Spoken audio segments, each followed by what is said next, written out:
지금 이 순간 우리가 평화로운 일상을 보내는 동안 백악관에서는 글로벌 경제의 판도를 완전히 뒤집어 버릴 거대한 결정이 내려졌는데요. 여러분, 이건 단순히 뉴스 한 줄로 지나칠 문제가 아닙니다. 트럼프 대통령이 이란이 마지막 희망을 걸고 내민 10가지 제안서를 단칼에 거절했다는 소식이 들려온 건데요. 단순히 조금 더 수정해 보자는 부드러운 외교적 언사가 아니라 전혀 불충분하다는 아주 단호하고도 차가운 표현을 썼다는 점에 주목해야 하는 거죠. 백악관의 공식 발표와 솔리드 인텔의 분석을 종합해 보면 트럼프 행정부는 이제 이란과의 어설픈 타협은 없다는 것을 만천해 공표한 셈인 건데요. 이건 앞으로 국제 유가, 금리, 그리고 우리가 가진 모든 자산 가치에 직격탄을 날릴 수 있는 아주 위험한 신호탄이라고 볼 수 있습니다. 미국이 왜 이토록 강경하게 나가는지 그 이면에 숨겨진 진짜 이유를 파헤쳐 봐야 하는 거죠. 그렇다면 이란이 도대체 어떤 제안을 했길래 트럼프가 이토록 화를 낸 걸까요? 이란 측은 협상 테이블에 앉기 위한 전제 조건으로 10가지 항목을 제시했는데요. 겉으로 보기에는 꽤 그럴싸한 평화의 메시지처럼 보였습니다. 이 조건들만 지켜준다면 우리도 대화에 응하겠다는 마인드였던 거죠.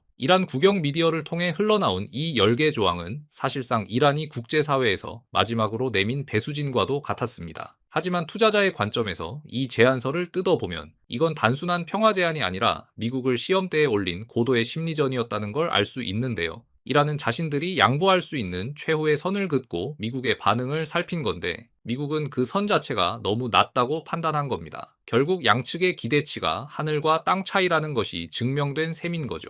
이란이 분노하는 첫 번째 이유는 바로 레바논 문제입니다. 이란의 제안서에는 레바논을 포함한 모든 분쟁 지역에서 즉각적으로 총성을 멈추라는 내용이 담겨 있었는데요. 파키스탄 총리까지 나서서 이 중재안이 얼마나 중요한지 강조했을 정도였습니다. 그런데 말이죠. 이 협의가 진행되는 도중에 어떤 일이 벌어졌나요? 이스라엘이 레바논을 타격해 버린 겁니다. 이란 입장에서는 우리가 정전을 제안하고 협의하는 중인데 너희 동맹국인 이스라엘이 폭격을 하는 게 말이 되느냐며 펄펄 뛰고 있는 상황인 건데요. 결국 협상의 가장 기본적인 신뢰 관계가 시작도 하기 전에 박살이 나버린 거죠. 이건 단순한 군사 충돌을 넘어 외교적 신의가 무너진 아주 심각한 사건이라고 볼 수 있습니다. 두 번째로 신뢰가 깨진 지점은 이란의 영공 문제였는데요. 파르스주의 라르시라는 지역 상공에서 미군의 무인기가 격추되는 사건이 발생했습니다. 이란은 이 드론이 자국의 영공을 침범했다고 주장하며 평화 제안에 포함되었던 영공 침범 금지 조항을 미국이 정면으로 위반했다고 목소리를 높이고 있는 거죠.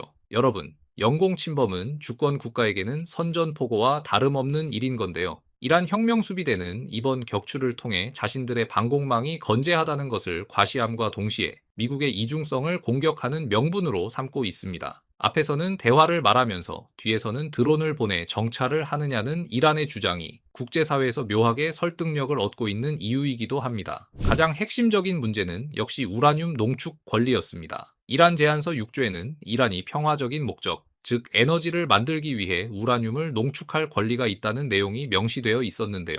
이건 이란에게는 자존심이자 생존권 같은 문제인 거죠. 하지만 미국과 서방의 시각은 냉혹합니다. 농축 기술 자체가 결국 핵무기로 가는 지름길인데 어떻게 그걸 인정해 주느냐는 겁니다. 이 부분은 사실상 타협이 불가능한 레드라인인데요. 미국은 이 권리를 인정하는 순간 중동의 핵 도미노 현상이 일어날 것이라 우려하고 있고 이란은 이 권리를 포기하는 순간 서방의 에너지 노예가 될 것이라 믿고 있습니다. 이 평행선이 결국 오늘날의 전면적인 협상 거부라는 파국을 불러온 핵심 원인이라고 볼 수 있는 거죠. 상황이 이쯤 되자 이란의 입법부 수장인 갈리바프 의장이 전면에 나섰는데요. 그의 성명은 그 어느 때보다 강경했습니다. 협상의 기반이 되어야 할 조건들이 이미 훼손되었는데 이런 상황에서 대화를 지속하는 건 합리적이지 않다고 선언한 거죠. 이건 사실상 미국과는 이제 볼 일 없다는 결별 선언이나 다름없는 건데요. 이란 내부에서도 온건파의 목소리는 힘을 잃고 미국에 대한 적대감을 숨기지 않는 보수파들이 득세하고 있는 기류가 뚜렷합니다. 이건 투자의 관점에서 보면 단기적인 갈등 해결 가능성이 희박해졌다는 뜻이고 우리가 장기적인 리스크 관리에 들어가야 한다는 아주 강력한 경고인 셈입니다. 자, 그렇다면 이 갈등이 실제 우리 계좌에 어떤 영향을 줄까요? 바로 호르무즈 해협 때문입니다. 전 세계 원유 수송량의 20%가 통과하는 이 좁은 해협에 다시 긴장감이 감돌고 있는데요. 이란이 만약 이 해협을 봉쇄하거나 군사적 행동을 강화한다면 유가는 순식간에 배럴당 100달러를 돌파할 수도 있는 상황인 거죠. 기름값이 오르면 어떻게 되나요? 물류비가 뛰고 모든 물건값이 오르는 인플레이션이 다시 시작됩니다. 중앙은행은 금리를 내리기 힘들어지고 시장의 유동성은 메마르게 되겠죠. 결국 지정학적 리스크가 실물 경제의 목줄을 죄어오는 시나리오가 현실화되고 있는 건데요. 우리는 이 위기를 단순한 공포가 아닌 에너지 시장의 재편이라는 기회로 읽어낼 줄 알아야 합니다. 이런 대혼란의 시기에 묘하게 움직이는 자산이 있습니다. 바로 리플, XRP과 비트코인 같은 가상자산들인데요. 왜 이런 위기 상황에서 코인이 언급될까요? 지정학적 갈등이 심해지면 기존의 달러 중심 결제 체계인 스위프트에 균열이 생기기 때문입니다. 이란처럼 제재를 받는 국가나 그들과 거래하려는 국가들에게는 국경 없는 송금 시스템이 절실해지는 거죠. 특히 리플 XRP은 금융기관 간의 즉각적인 브릿지 통화 역할을 할 수 있다는 점에서 이런 혼란기에 새로운 국제 금융의 대안으로 부각될 가능성이 큽니다. 세상이 무너져도 돈은 돌아야 한다는 원칙 아래 기존 금융 시스템의 대안을 찾는 스마트 머니들이 어디로 향하고 있는지 우리는 냉철하게 추적해야 하는 거죠. 우리는 여기서 냉정한 관찰자가 되어야 합니다. 사실 트럼프 대통령도 이란 지도부도 지금 당장 전면전을 원하는 건 아닐 겁니다. 다만 각자의 국내 정치를 위해 강한 지도자의 이미지가 필요한 건데요. 서로가 서로에게 책임을 전가하면서 나는 평화를 원했지만 상대방이 거부했다는 명분을 쌓고 있는 거죠. 이건 일종의 거대한 치킨 게임과도 같습니다. 누가 먼저 겁을 먹고 핸들을 꺾을 것인가, 아니면 정말 충돌할 것인가를 두고 벌이는 도박인 건데요.